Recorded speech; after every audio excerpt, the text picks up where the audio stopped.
He didn't say a word the entire drive home from my mother-in-law's birthday dinner. Not when I buckled my seatbelt. Not when I asked if he wanted to stop for gas. Not when the rain started first to drizzle, then a steady drumming against the windshield that made the silence between us louder than anything he could have said. I knew that silence. I had learned to read it the way other people read weather. The tight jaw. The hands at 10 and 2, gripping just a little too hard. The way he breathed through his nose in slow, controlled pulls, like he was deciding something. I had been married to my husband for 4 years. I knew when a storm was coming. You didn't have to say that, he finally said. We were on Route 9, about 12 miles from our apartment. Rain was coming sideways now. Say what? I asked, even though I already knew. I always knew.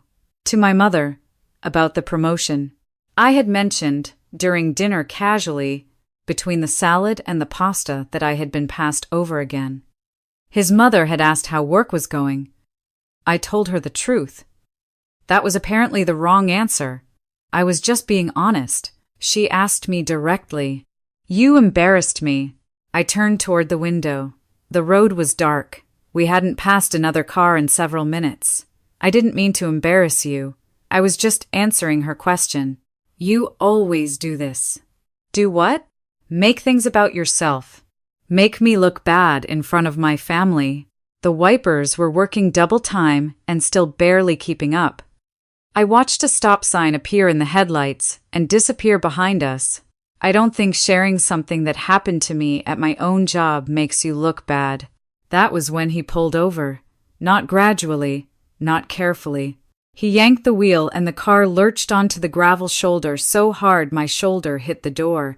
The hazard lights clicked on. 1, 2. 1, 2. Get out, he said. I looked at him. What? Get out of the car, Megan. Outside, the rain was a wall of sound against the roof. We were on a 2-lane road. No lights anywhere that I could see. No gas stations, no houses, nothing but wet asphalt and pine trees on both sides going dark into the distance. You're not serious, I said. He reached across me and pushed my door open. The rain blew in immediately, cold and sharp, soaking my sleeve in seconds. Daniel, I need you to get out of the car. I don't know why I did it. I have asked myself that question 100 times since.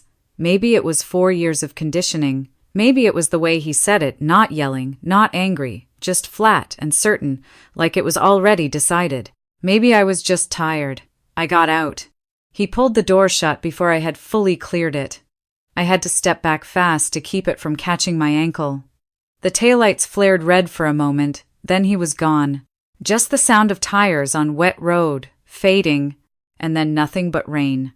I stood there on the shoulder of Route 9 inches, my good dress, the navy one, I had worn to impress his mother, and a pair of heels that immediately sank into the gravel. No jacket, no umbrella. My purse was on the back seat. My phone was in my purse. The cold hit me before the fear did. It was October in upstate New York, and the rain had dropped the temperature to something that felt closer to December. I wrapped my arms around myself and looked both ways down the road. Nothing in either direction. I started walking. There was no plan. There was no destination. There was just the understanding that standing still was not an option, so I moved. My heels were useless on the wet gravel, so I stepped out of them and carried them, one in each hand, my bare feet hitting the cold asphalt with every step. The rain soaked through my dress in under a minute, through my hair, down the back of my neck. I had no idea how far the nearest town was. I didn't know this stretch of road well.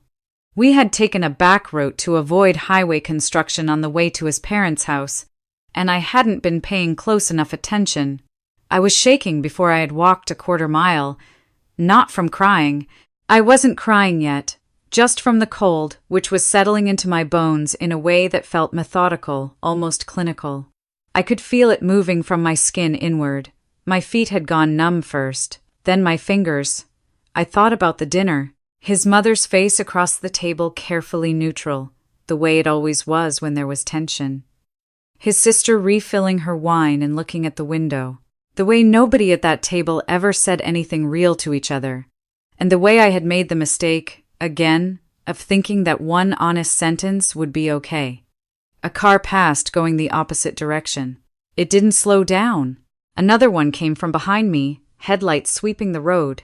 And for a moment I thought, but it passed too, leaving a spray of cold water across the backs of my legs. I don't know how long I walked. It felt like a long time. The kind of time that stops being measurable because your body is focused on something more basic than clocks. I was crying by then. I hadn't noticed when it started. The rain made it hard to tell. I heard the vehicle before I saw it. A slow engine, coming from behind me, dropping speed. I moved further onto the shoulder without turning around, some reflex, some caution, and kept walking. The vehicle slowed to match my pace. I stopped. It stopped. I turned around. It was a white pickup truck, older, with a dented front bumper and a crack running along the bottom of the passenger window. The window rolled down. A woman leaned across from the driver's side, 60s maybe, with short gray hair and reading glasses pushed up on her forehead, and an expression on her face that I can only describe as immediate, focused concern. "Honey," she said. "What happened to you?" I opened my mouth. Nothing came out. "Are you hurt?" She was already reaching for the door handle from inside. "I'm not hurt," I said. My voice came out strange. Thin. "You're soaked to the skin, and you're barefoot on Route 9, at 9:30 at night." She pushed the passenger door open from inside. "Get in. Come on." I don't know you." "My name is Ruth Calloway. I live in Millhaven, which is 4 miles up this road. I'm 63 years old, and I'm about 5'2", and I'm not remotely a threat to you." She said it without any impatience, just matter of fact, like she understood exactly why I was hesitating.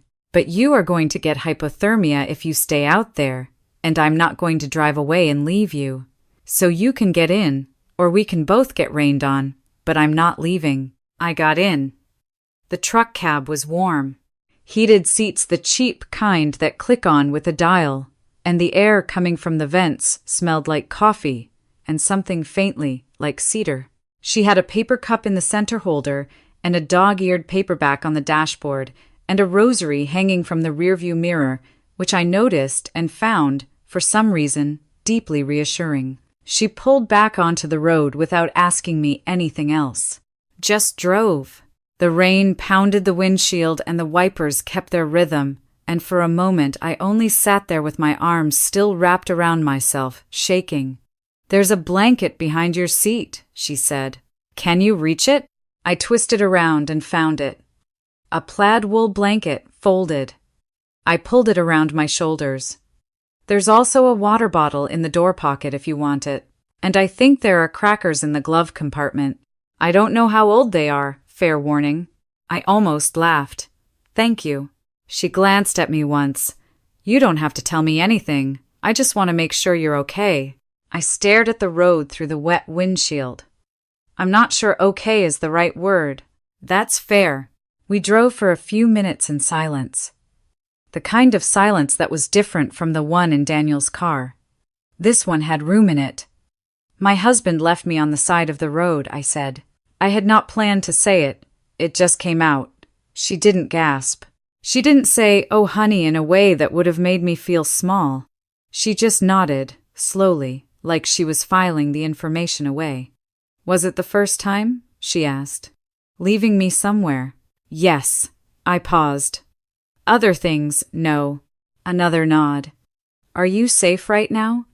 Does he know where you are?" My phone was in my purse. My purse is in his car. "Okay."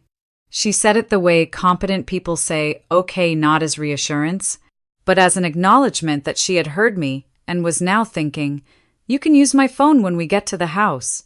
Is there someone you can call?" "My sister, Diane." She was in Rochester, about 90 minutes away. We weren't as close as we used to be. That had happened gradually, the way things happen when you're in a relationship that slowly convinces you that your people are the problem, but she would come. I knew she would come. Yes, I said, my sister. Good. Ruth's house was a small white farmhouse, set back from the road behind a row of pine trees that blocked most of the wind. She pulled into the gravel drive and I followed her through the rain to the front porch. And she had the door open before I'd made it up the steps. Inside was warm and smelled like dinner, something with garlic, something with onion, and there was a dog, large and brown and deeply uninterested in crisis, who lifted his head from the rug by the wood stove and then put it back down. That's Biscuit, Ruth said. He's not going to bother you. She pointed me toward a bathroom off the hallway, handed me a folded stack sweatpants, a flannel shirt, thick wool socks, and said, "They're going to be too big, but they're clean and they're dry, which is what matters." Then she left me alone. I stood in that bathroom for a moment before I turned on the shower. Just stood there and looked at myself in the mirror, mascara in rivers, dress dripping, hair flattened against my skull, feet dirty from the road. I turned on the water and stepped in. I don't know how long I was in there. Long enough for the shaking to stop. Long enough to feel something other than cold. When I came out, Ruth was at the kitchen table with 2 mugs and a phone between them. She slid the phone toward me without a word. I called Diane. She picked up on the second ring, and when I heard her voice, I started crying again, the kind of crying that doesn't have a shape, that's been waiting. And I didn't say anything for a full minute, and she just stayed on the line and said, I'm here, I'm here, I'm here until I could breathe again. Tell me where you are, she said. Ruth gave me the address. Diane said she'd leave in 20 minutes. When I hung up, Ruth set a plate in front of me. Toast, scrambled eggs, sliced tomato. I know it's not much, she said, but eat something. I ate. I hadn't realized how hungry I was until the food was in front of me. How long has it been like this? Ruth asked. She sat across from me with her own mug, not eating, just present. A while, I said. It started small. It always starts small, I think. You say the wrong thing at the wrong moment, and there's a reaction that seems a little too big. And you tell yourself it's stress, it's work, it's a hard week. And then the wrong thing gets defined differently every time. So you spend more and more energy trying to figure out what's safe to say and what isn't, and by the time you notice how much energy that's taking, you're already. I stopped. Already in it, she said. Already in it. She was quiet for a moment. Then, I used to be a family caseworker. 22 years. Retired 4 years ago. She said it simply, not like a credential, just context. I've sat across from a lot of people who described something very close to what you just described. The shape of it is always the same. Starts with the words, then it's the locations, then it's something else. I thought about that, about the progression she was describing, about where I was in it. I kept thinking it would go back to how it was at the beginning, I said. It doesn't, she said. Not unkindly, just honest. I already knew that. I think I had known it for a long time. There's a difference between knowing something and being ready to say it out loud, and I had been living in that gap for about 2 years. He's going to be angry when he realizes I'm not on that road anymore, I said. Let him be. He'll call. Let him. He'll have explanations. He always has explanations. Ruth looked at me over her mug. I know, she said, but tonight, you're here, and tonight, the only thing that matters is that you're warm, and your sister is coming, and you're going to be okay. The rest of it, she paused.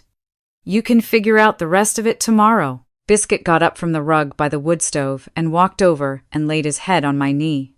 I put my hand on his head automatically, the way you do with dogs, and felt something in my chest loosen a little. Diane arrived 2 hours and 15 minutes later. I heard the headlights sweep across the window before I heard her knock. And when Ruth opened the door, Diane was standing on the porch in a rain jacket, car keys still in her hand, and she looked at me in the oversized flannel shirt and 2 big sweatpants and wool socks that came up to my knees. and she crossed the room in 4 steps and wrapped her arms around me so hard I had to catch my balance. We stood like that for a long moment. "I've got you," she said. "I've got you." She had a bag in the car.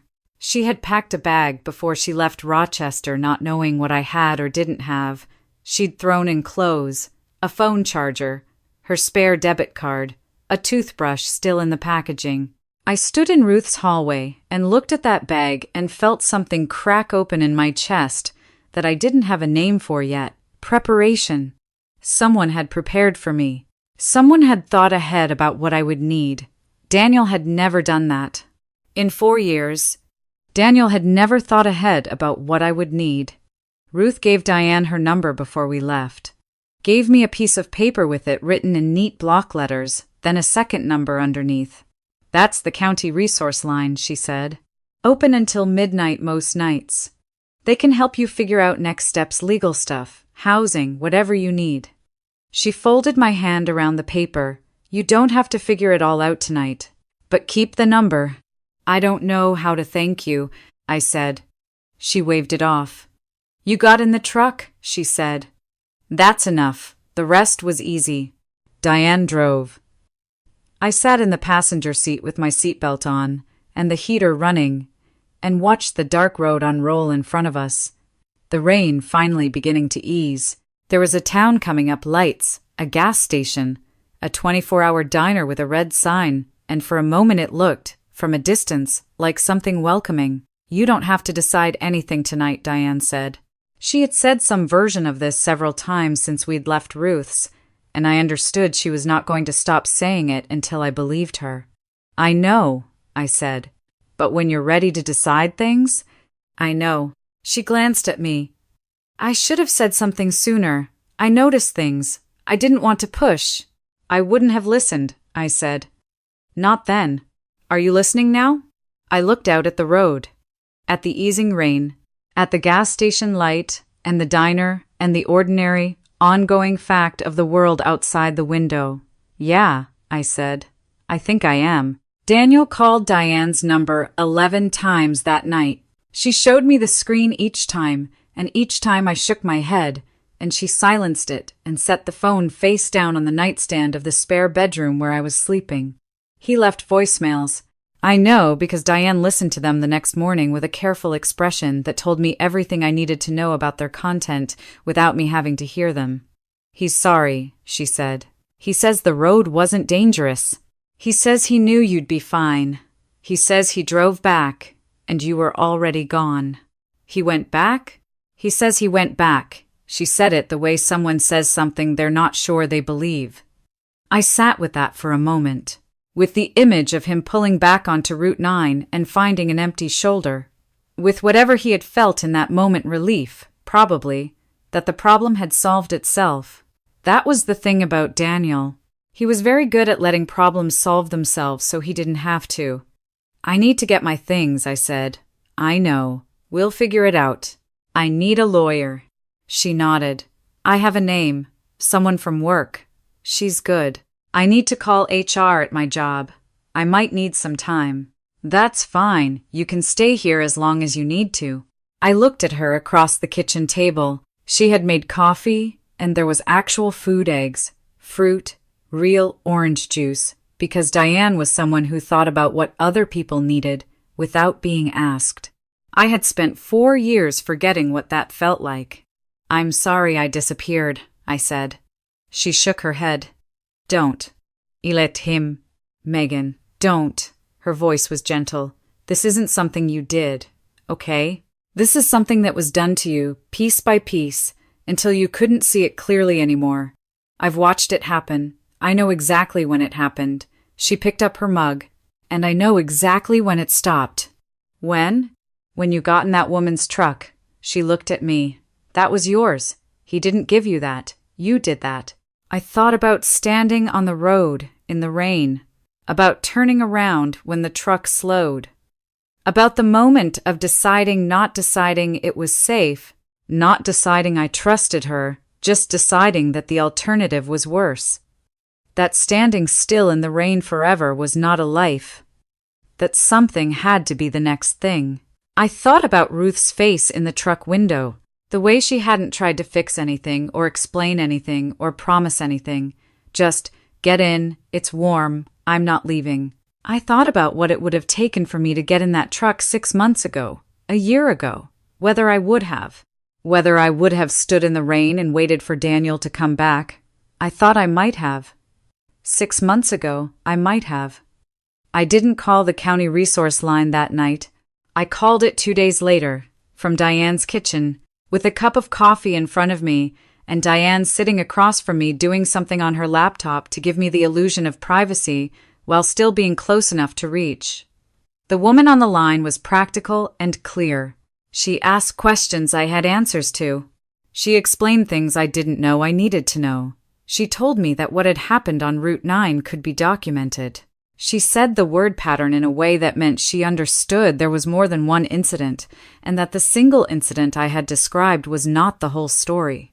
It wasn't. She was right. You don't have to have it all figured out, she said.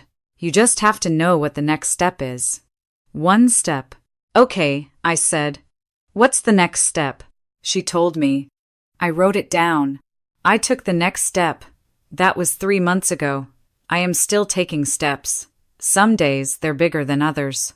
Some days the step is just getting out of bed and making coffee, and deciding that today is going to be a today, not a waiting for something to happen. Some days that's enough. I went back to the farmhouse on Route 9 about 6 weeks after that night. Diane drove me. I brought flowers, nothing elaborate, just sunflowers from the grocery store, and a card that I had rewritten 4 times because I kept trying to explain something that didn't have words yet. Ruth opened the door before we even knocked.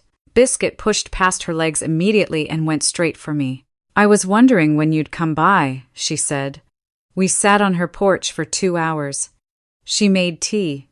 Diane and Biscuit reached an understanding. The pines along the drive moved in the wind, and the air smelled like cold coming. At some point, I said, "Can I ask you something?" "Of course." "Why did you stop?" "That night. You could have kept driving." "Most people would have." She thought about it. Not long, but she thought about it. "I saw your feet," she said finally. "You were barefoot on the asphalt. Whatever the reason you were out there, I didn't know the reason. No one ends up barefoot on a road in the rain because things are fine." She wrapped both hands around her mug. I stopped because I would want someone to stop. That's the whole of it. The whole of it. I am not the same person who stood on Route 9 inches, a soaked navy dress holding a pair of heels. I am not fixed. I'm not done with the steps. But I am different in the way that you are different after something in you finally decides it has had enough of waiting. After you get in the truck, after someone hands you a blanket and eggs and a phone number and says tomorrow you can figure out the rest. I know now that the first night is not the whole story. It's just the first night. And I know that sometimes the person who changes things is not the one you were waiting for. Sometimes she's 63 years old and 5'2" and drives a white pickup with a cracked passenger window and a rosary on the rearview mirror. And she stops because she saw your feet on the asphalt and thought, that's enough of a reason. It was.